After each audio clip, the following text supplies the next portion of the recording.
देखिए इसके बाद हम डिस्कस करेंगे कंक्लूजन्स के बारे में। मेंडल ने मोनोहाइब्रिड क्रॉस के बेसिस पे 3 कंक्लूजन या जिनको हम बोलते हैं पोस्टुलेट या प्रिंसिपल्स, उनके बारे में बताया था। पोस्टुलेट, प्रिंसिपल या कंक्लूजन्स। तो conclusions of monohybrid cross, conclusions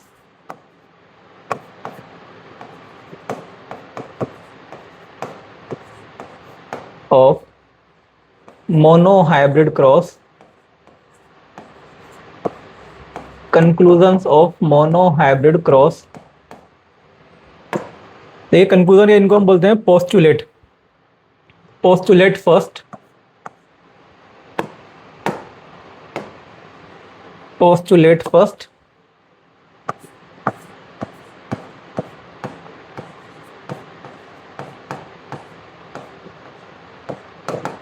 देखिए मेंडल ने कोई भी लॉ नहीं दिया था। लॉ एंड पोस्टुलेट जो है इनमें डिफरेंस होता है।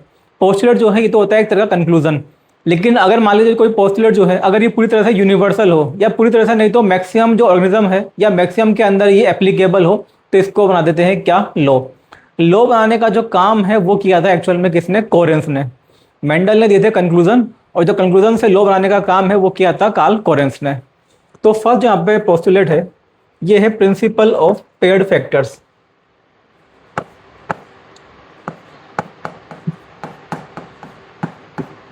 Principle of paired factors.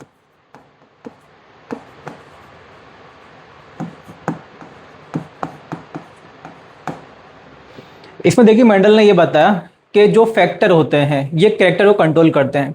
किसी भी ऑर्गेनिज्म के अंदर फैक्टर जो होते हैं वो क्या करते हैं, कैरेक्टर को कंट्रोल करते हैं। इसके अलावा जो फैक्टर है ये होते हैं पेयर में। Characters are controlled bye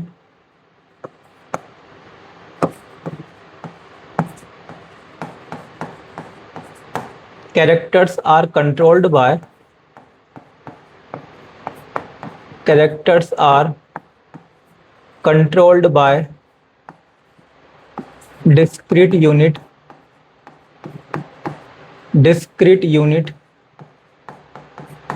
called factor, discrete unit called factor।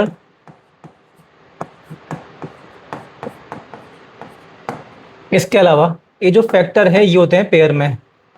Factors occur in pairs, factors occur in pairs।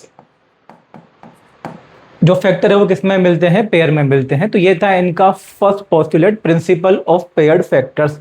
एक सिंपल सी बात है, मेंडल ने जब ऑब्जर्व किया अपने क्रॉस को, मेंडल ने क्या किया था, मेंडल ने टॉल प्लांट को मान लीजिए डोव प्लांट के साथ में क्रॉस किया। टॉल प्लांट को जब डोव प्लांट से क्रॉस किया तो मेंडल को F1 के अंदर सारे जो प्लांट है वो कैसे मिलते हैं, टॉल मिलते हैं। अब देखिए ये आज के डेट में तो खैर हम कैपिटल टी या स्मॉल टी को रख के इस चीज़ को पूरा समझ लेते हैं, लेकिन ऑब्वियस सी बात है उस समय मेंडल के लिए कोई कंक्लूजन निकाल पाना काफ़ी मुश्किल काम था। मेंडल ने ऑब्जर्व किया कि भाई जब हम टॉल को डोव से क्रॉस करते हैं तो F1 जनरेशन के अंदर सारे प्लांट कैसे मिलते हैं, टॉल मिलते हैं।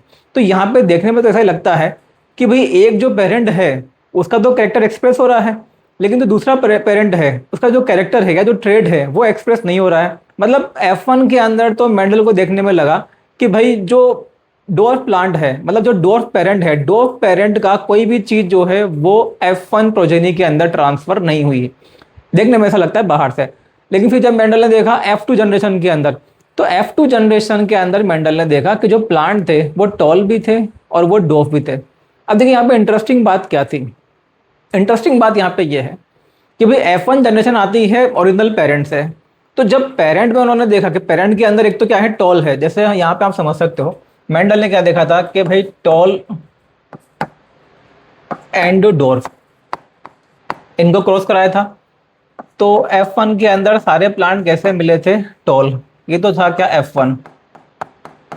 और फिर हुई थी F1 की क्या, सेल्फिंग, जिससे आई थी F2 जनरेशन। इस F2 जनरेशन के अंदर प्लांट टॉल भी थे। अब टॉल में खैर होमोजाइगस थे, हेटेरोजाइगस थे, और प्लांट जो है वो डोर्फ भी थे। ये हमने देखा था 1:1 का यहाँ पे रेशियो मिला था हमें, जीनोटाइपिक रेशियो, ये हम देख चुके हैं।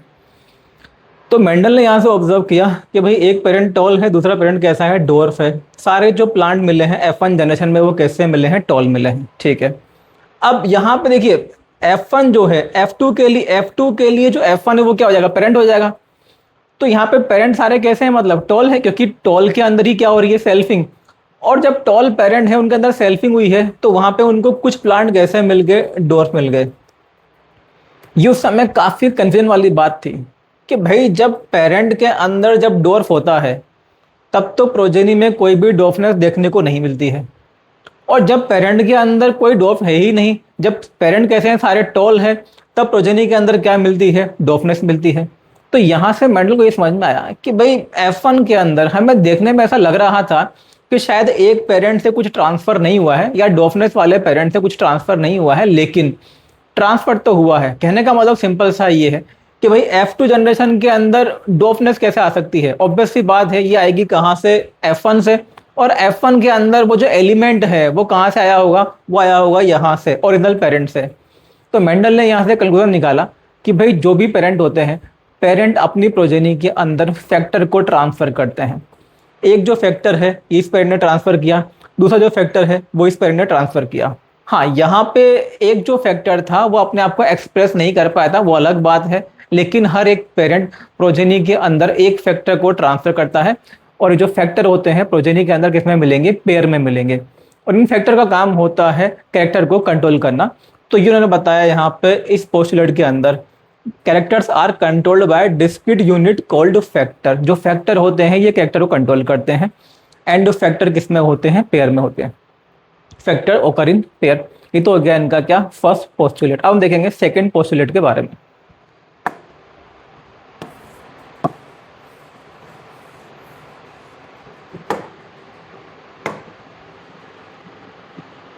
Postulate second,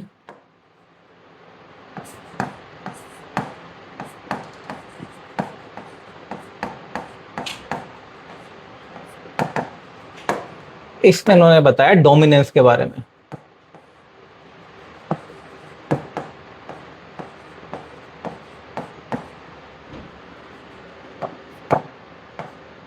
In a dissimilar pair of factors, in a dissimilar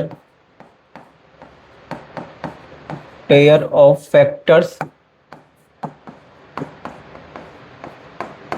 अगर मान लीजिए जो फैक्टर हैं वो डिसिमिलर टाइप के हैं, तो दोनों में से एक जो फैक्टर है ये अपने आप को एक्सप्रेस करता है, और इसी को हम क्या बोल देते हैं, डोमिनेंट फैक्टर। जो अपने आप को एक्सप्रेस नहीं कर पाता है उसे हम बोलते हैं recessive factor. In a dissimilar pair of factors, one member of the pair, one member of the pair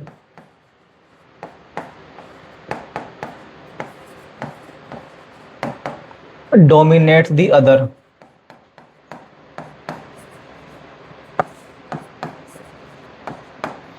in a dissimilar pair of factor, one member of the pair dominates the other. भाई Mendel ने जब observe किया, जैसे कि F1 की बात करें, F1 के अंदर जीनोटाइप क्या था, capital T small T. Mendel ने देखा कि भाई दो अलग अलग टाइप के यहाँ पे क्या है, फैक्टर हैं। जब दो अलग अलग टाइप के फैक्टर हैं तो दोनों में से जो एक फैक्टर है ये अपने आप को एक्सप्रेस करता है, दूसरा फैक्टर अपने आप को एक्सप्रेस नहीं कर पाता। जो फैक्टर अपने आप को एक्सप्रेस करता है उसी को हम क्या बोलते हैं, dominant factor. So in a dissimilar pair of factor, one factor dominates the other, इसी को क्या बोला गया, डोमिनेंस। तो ये हो गया उनका सेकंड पोस्टुलेट, सेकंड पोस्टुलेट या सेकंड प्रिंसिपल। अब देखिए होता क्या, ये तो हो गए दो postulate, first and second. Actual में जो डोमिनेंस है हायर लेवल पर अगर आप देखोगे तो इसको खैर लॉ नहीं मानते, लेकिन हाँ एनसीईआरटी के अंदर एंड कई सारे बुक्स के अंदर अभी भी इसको लॉ के फॉर्म में दिया हुआ है, तो खैर आपको भी इसे लॉ की फॉर्म में ही याद रखना है। दूसरी बात, अब देखिए क्या क्या बुक्स के अंदर postulate first and postulate second, इन दोनों को मिक्स किया और इनको मिला के क्या बना दिया, लॉ, जिसको हम बोलते हैं लॉ ऑफ डोमिनेंस। तो आप जब एनसीईआरटी के अंदर देखेंगे तो ये दोनों चीजें आपको मिलेंगी किनके अंदर, लॉ ऑफ डोमिनेंस के अंदर। ये हो गया पूरा दोनों को मिला के क्या, लॉ ऑफ डोमिनेंस।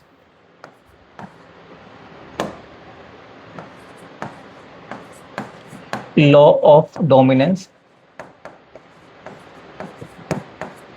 आप देखेंगे एनसीईआरटी के अंदर लॉ ऑफ डोमिनेंस में ये 3 पॉइंट दिए हुए हैं, और तीनों पॉइंट आपको याद होना जरूरी है।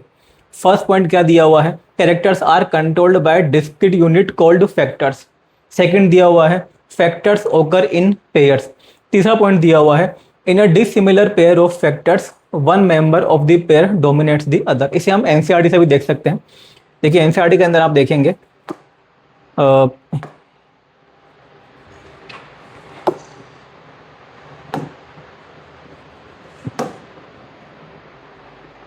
यहाँ आप देखेंगे लॉ ऑफ डोमिनेंस दिया हुआ है। इसमें आप देखेंगे फर्स्ट जो पॉइंट है, characters are controlled by discrete unit called factors, first point. Second point क्या है, फैक्टर्स ओकर इन पेयर। एक्चुअल में ये दोनों जो पॉइंट है ये थे किसके, पोस्टुलेट फर्स्ट के। और उसके बाद में ये था, ये वाला जो पॉइंट है थर्ड वाला, ये था किसका, पोस्टुलेट सेकंड का। In a dissimilar pair of factors one member of the pair dominates the other. तो postulate first and postulate second दोनों को मिला दिया और दोनों को मिला के क्या बना दिया, लॉ ऑफ डोमिनेंस। तो आपको ध्यान रखना है कि लॉ ऑफ डोमिनेंस के अंदर ये तीनों एक्चुअल में जो लाइन है ये आपको याद होनी चाहिए। एग्जाम के अंदर कुछ ऐसे क्वेश्चन भी पूछे गए हैं जो कि सिंपल सा डिपेंड करता है इस चीज के ऊपर कि आपको ये तीनों पॉइंट याद है या नहीं है। तो इस चीज के बारे में ध्यान रखें। इसमें वापस आते हैं।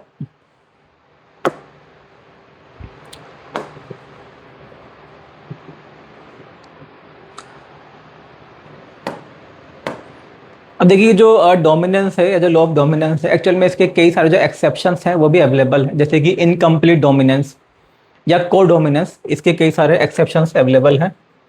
इसके कुछ जो एक्सेप्शन है उनके बारे में लिख लेते हैं। इसके जो एक्सेप्शंस हैं,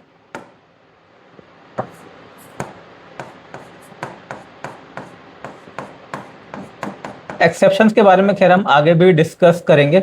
अभी आप इसमें याद रख सकते हैं, एक्सेप्शंस के अंदर आ जाएगा एक तो इनकम्प्लीट डोमिनेंस,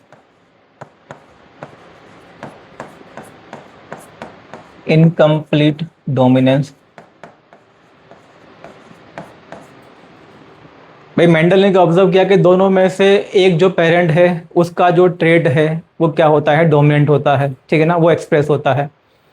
इनकम्प्लीट के अंदर क्या होता है, दोनों में से किसी का भी जो ट्रेड है वो पूरी तरह से डोमिनेंट नहीं होता है। एक मिक्स या इंटरमीडिएट टाइप की जो प्रोजेक्ट है वो देखने को मिलती है, इसको बोलते हैं इनकम्प्लीट डोमिनेंस। इसके अलावा एक होता है को डोमिनेंस।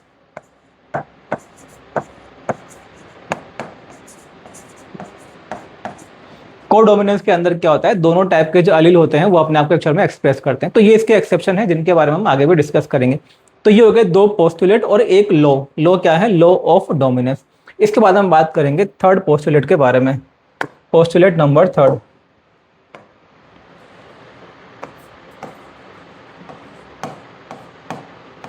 पोस्टुलेट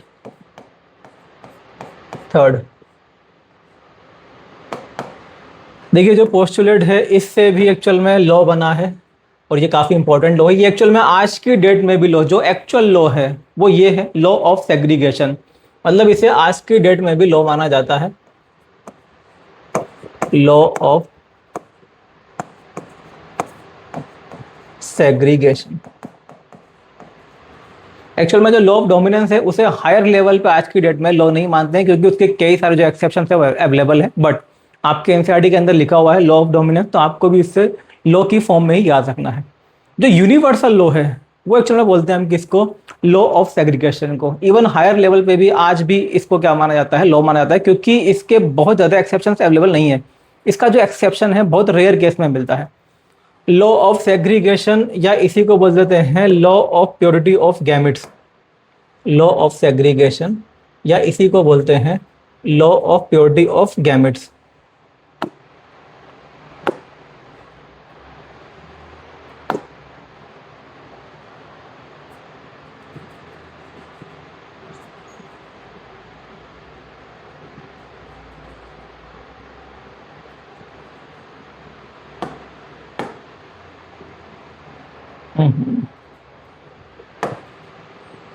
कोई बात नहीं, इसको फिर से स्टार्ट कर लेते हैं हम। पोस्टुलेट थर्ड,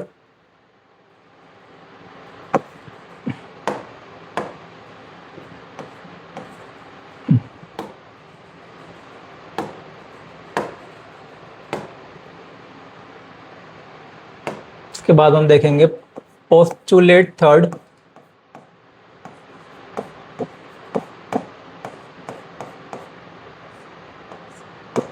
देखिए पोस्टुलेट थर्ड जो है ये है सेग्रीगेशन के बारे में और इससे भी क्या बना है, लॉ बना है एक्चुअल में इसको हम बोलते हैं लॉ ऑफ सेग्रीगेशन।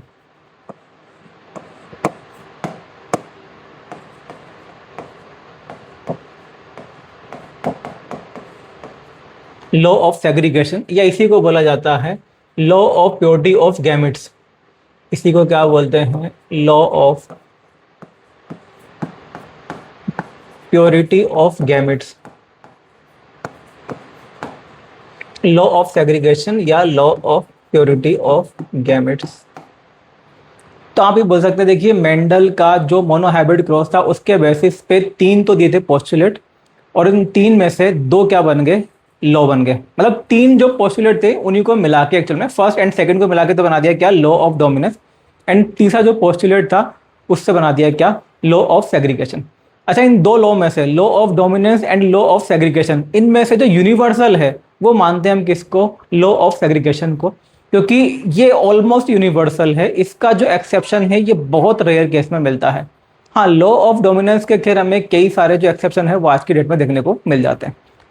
अब देखिए बात करते हैं हम लॉ ऑफ सेग्रीगेशन या law of purity of gamete, इसे हम किस तरह से डिफाइन कर सकते हैं। तो इसमें आप लिखेंगे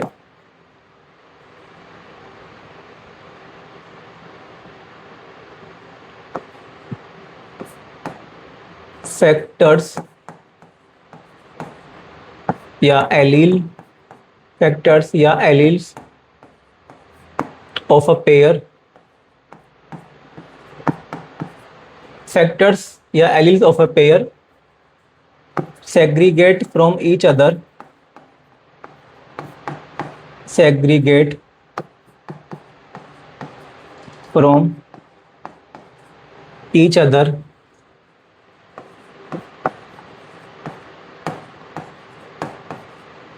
such that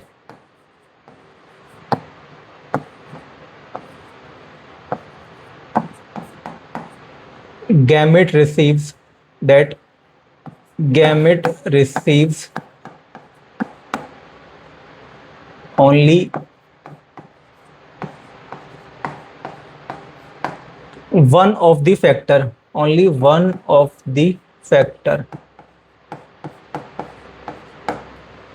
फैक्टर या जो अलील होते हैं ये इस तरह से सेग्रीगेट होते हैं कि जो गैमेट है उसके अंदर जो केवल एक अलील है या जो एक फैक्टर है उसी का ट्रांसफर होता है।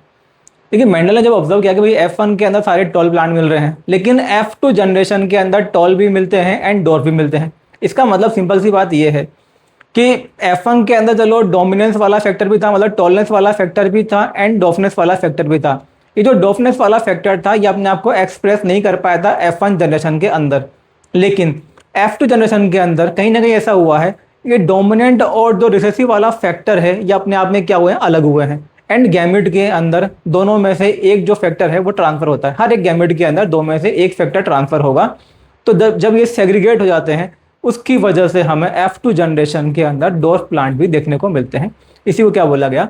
लॉ ऑफ सेग्रीगेशन या law of purity of gamete. देखो प्योरिटी ऑफ गैमेट, प्योरिटी का मतलब ये है मेंडल, क्योंकि जैसे उस समय एक थ्योरी चल रही थी, थ्योरी ऑफ ब्लेंडिंग, लेकिन मेंडल को कोई ब्लेंडिंग देखने को नहीं मिली। मेंडल ने देखा कि प्लांट या तो टॉल आता है या फिर डॉफ आता है। मेंडल को कोई भी जो इंटरमीडिएट टाइप के प्लांट है वो देखने को नहीं मिले, तो मेंडल ने बोला कि भाई कोई ब्लेंडिंग नहीं होती है, जो फैक्टर है या जो एलील है ये कोई ब्लेंडिंग शो नहीं करते हैं।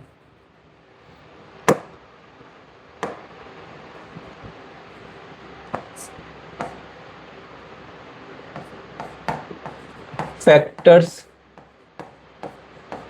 या alleles do not show any blending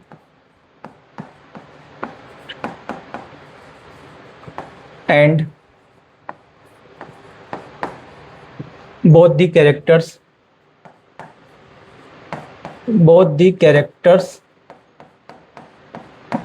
are recovered, both the characters are recovered as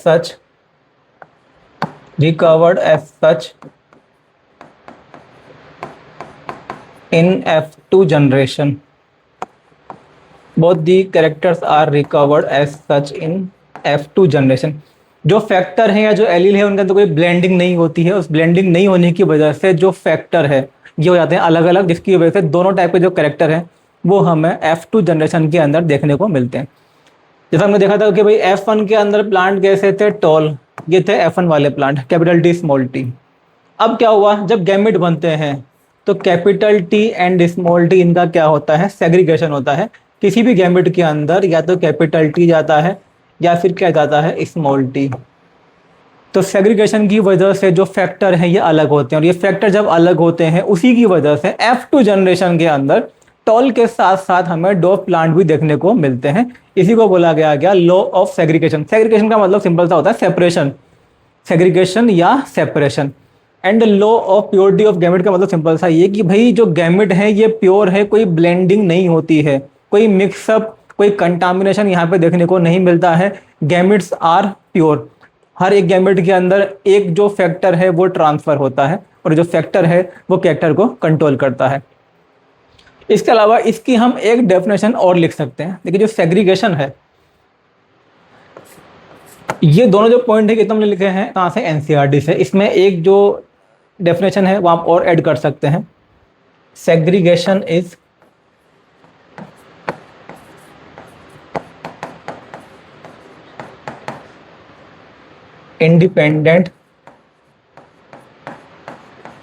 independent separation of alleles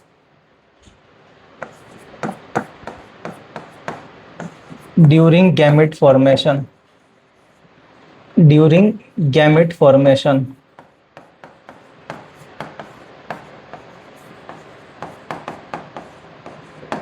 segregation is independent separation of alleles. की ध्यान रखना है, जो अलील्स होते हैं, जो एलिलिक जीन है, उनके बारे में बात करें।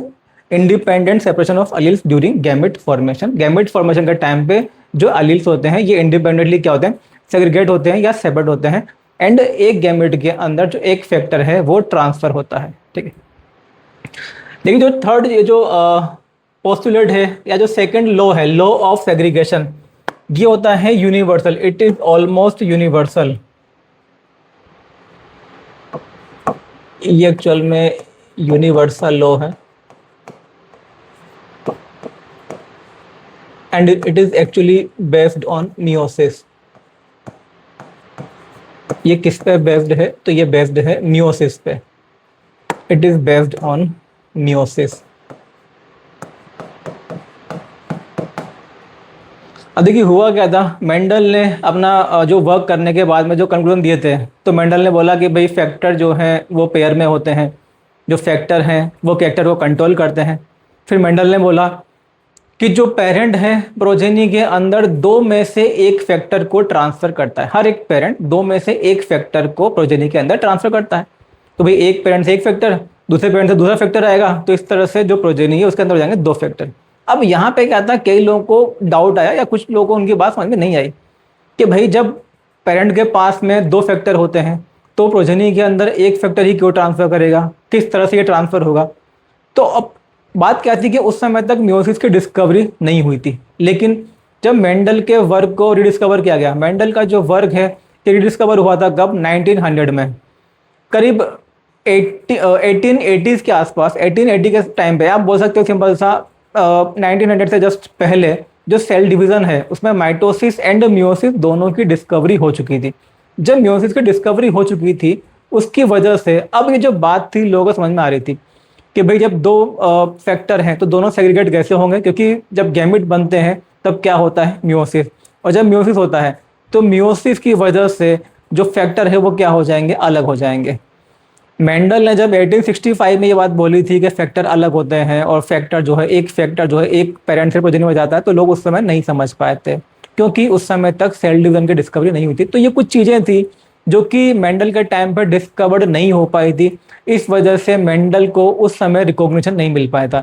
लेकिन वही चीज़ें जब मियोसिस की डिस्कवरी हो गई तब लोगों को थोड़ा सा यहाँ पे लॉजिक लगा कि हाँ भाई जो मेंडल ने बात बोली थी वो बात तो सही है। जब मियोसिस होगा तो दो फैक्टर में से एक जो फैक्टर है वही गैमेट के अंदर ट्रांसफर हो पाएगा। तो क्योंकि मियोसिस जो है वो लगभग हर एक जो ऑर्गेनिज्म है जिसके अंदर भी सेक्सुअल रिप्रोडक्शन होता है उसके अंदर मियोसिस होती है, तो इसलिए ये जो लॉ है वो कैसा है, यूनिवर्सल है। इसका बहुत एक्सेप्शन मिलता है लेकिन बहुत रेयर केस में मिलता है। अब देखिए जो मियोसिस है, मियोसिस में क्या होता है, जो फैक्टर है वो अलग अलग हो जाते हैं। अब आज के डेट में हम जानते हैं जो फैक्टर है जिनको हम आज के डेट में जीन बोलते हैं, ये कहाँ पे होते हैं, ये होते हैं क्रोमोसोम्स पे। फैक्टर कहाँ होते हैं, क्रोमोसोम्स पे। फैक्टर या जो जीन है वो प्रेजेंट होते हैं क्रोमोसोम पे। तो अगर आपसे पूछा जाए कि एक्चुअल में ये जो फैक्टर का या जीन का जो सेग्रीगेशन है, सेपरेशन है, ये मियोसिस की किस स्टेज के अंदर होता है, तो देखिए अगर इसका जवाब आपको पता करना, अगर आपको मियोसिस का पूरा आइडिया है तो आप बता सकते हैं कि जो सेपरेशन है ये होता है एक्चुअल में एनाफेज फर्स्ट के अंदर। कब होता है ये, एनाफेज फर्स्ट के अंदर। जो हम बात कर रहे हैं कि भाई जैसे कि कैपिटल टी, स्मॉल टी, ये अलग अलग होते हैं, लेकिन आपको पता है कि ये कैपिटल टी हो या स्मॉल टी हो, ये कहाँ पे मिलते हैं, मतलब जो फैक्टर है ये कहाँ पे मिलते हैं, क्रोमोसोम्स में मिलते हैं। फैक्टर या जीन कहाँ पे होते हैं, क्रोमोसोम्स पे। तो जैसे मान लेते हैं इस पे कैपिटल टी है, इस पे क्या है, स्मॉल टी। म्यूसिस में अगर हम शॉर्ट में देखें, एक स्टेज आती है कौन सी, मेटाफेज फर्स्ट। देखिए मेटाफेज फर्स्ट के अंदर तो क्या होता है, जो होमोलोगस क्रोमोसोम है वो इक्वेटोरियल प्लेट पे आके अरेंज हो जाते हैं। तो यहाँ पे आप समझ सकते हो, जैसे मान लीजिए आपके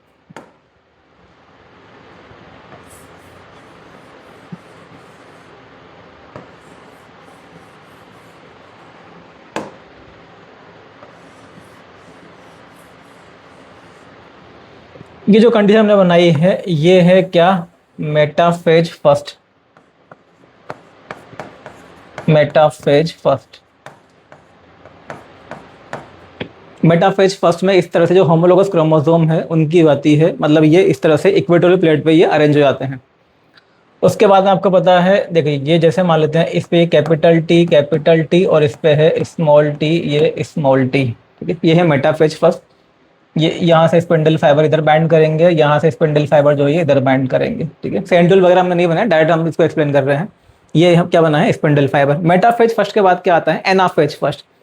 इसके बाद में आता है एनाफेज फर्स्ट। तो यहाँ पे होता है इनका सेग्रीगेशन।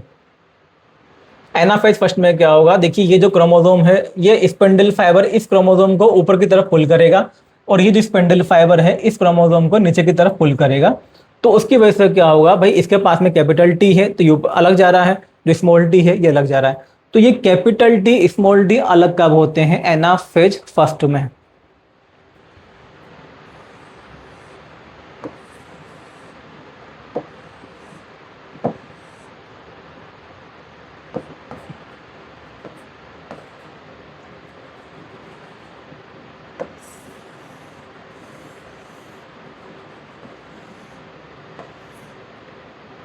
ये स्मॉल टी, स्मॉल टी।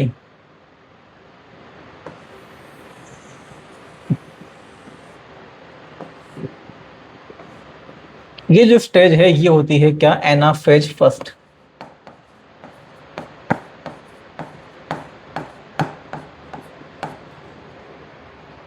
जो फैक्टर होते हैं, जो अलील होते हैं, इनका जो सेग्रीगेशन है, अगर आपसे पूछा जाए कि भाई मियोसिस में होता है तो ठीक है, मियोसिस की किस स्टेज में होता है, तो आप लोग क्या बताएंगे, एनाफेज फर्स्ट के अंदर होता है।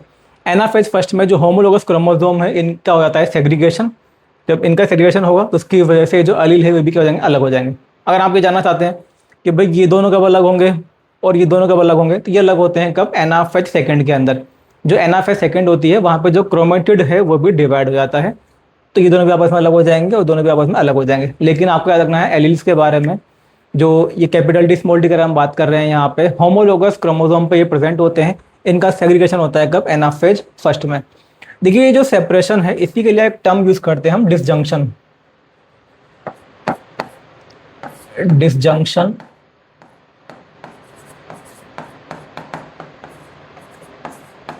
Of homologous chromosomes. Disjunction of homologous chromosomes.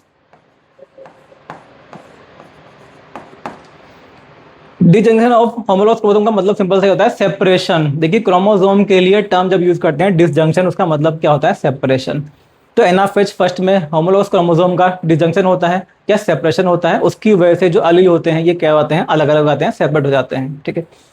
अब देखिए कुछ केस में क्या होता है, जैसे हमने बात की थी कि भाई एक्सेप्शन इसका होता है बहुत ही रेयर केस में। कुछ केस में क्या होता है, जैसे मान लीजिए ये पेयर है मेटाफेज फर्स्ट में, अब जनरली तो क्या होता है कि भाई एक स्पिंडल फाइबर ऊपर से अटैच होगा, एक जो स्पिंडल फाइबर है ये नीचे से अटैच होगा, और फिर एनाफेज फर्स्ट में क्या होगा कि जैसे ऊपर वाला स्पिंडल फाइबर ने इसको ऊपर पुल किया और नीचे वाले स्पिंडल फाइबर ने इसको नीचे पुल किया, ये अलग हो गए।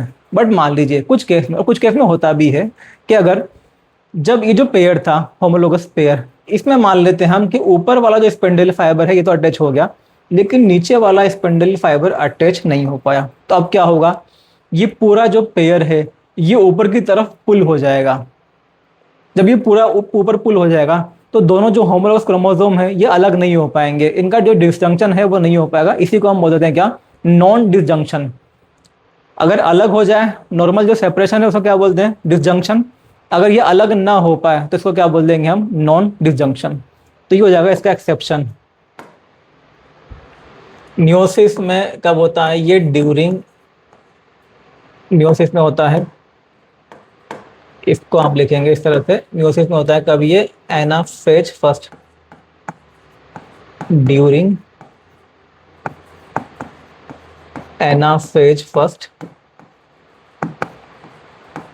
और इसके अगर आप बात करें एक्सेप्शन के बारे में, इसका जो एक्सेप्शन है, इसका एक्चुअल में जो रेयर एक्सेप्शन है वो क्या होता है, non disjunction, non disjunction.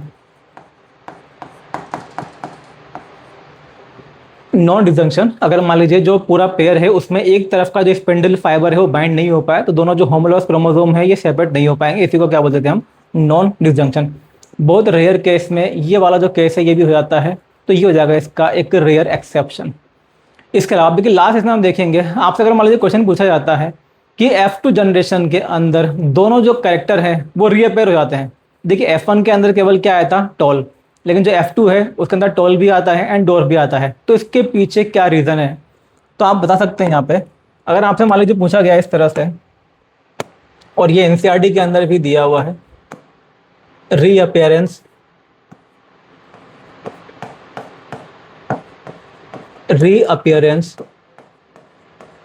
Of both the characters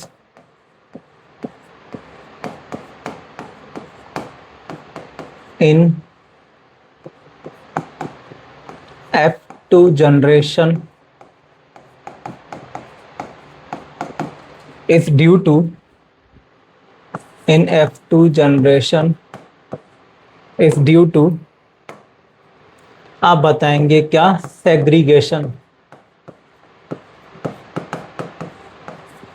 भाई F1 के अंदर केवल क्या आया था, टॉल आया था, लेकिन जो F2 जनरेशन है उसके अंदर टॉल भी है एंड डॉर्फ भी है, तो F2 जनरेशन के अंदर दोनों जो कैरेक्टर है वो हमें देखने को मिलते हैं, क्यों मिलते हैं, किसकी वजह से मिलते हैं, तो आप क्या बताएंगे, सेग्रीगेशन। भाई जो F1 के अंदर दोनों जो एलील थे वो क्या हो गए, सेग्रीगेट हो गए, जब वो सेग्रीगेट हुए तब जाके जो रिसेसिव एलील था वो अपने आप को एक्सप्रेस कर पाया। अगर मान लीजिए कैपिटल डी स्मॉल डी कभी सेग्रीगेट ही नहीं होते तो प्लांट जो है F2 जनरेशन के अंदर में कोई भी डॉर्फ प्लांट देखने को नहीं मिलता, तो सेग्रीगेशन उसका आंसर हो जाएगा। इसके अलावा अगर मान लिया आपसे पूछा जाता है कि F2 जनरेशन में जो 3:1 का रेशियो आता है, 3:1 ratio in F2 generation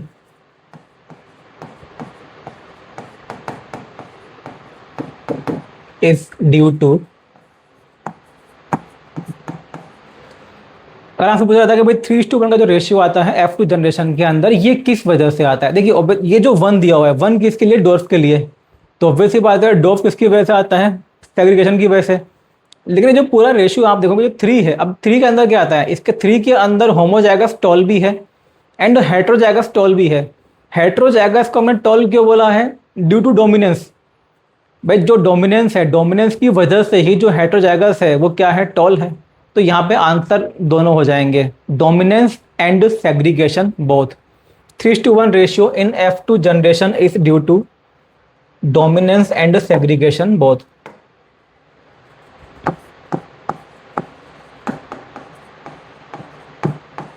dominance and segregation, due to dominance and segregation।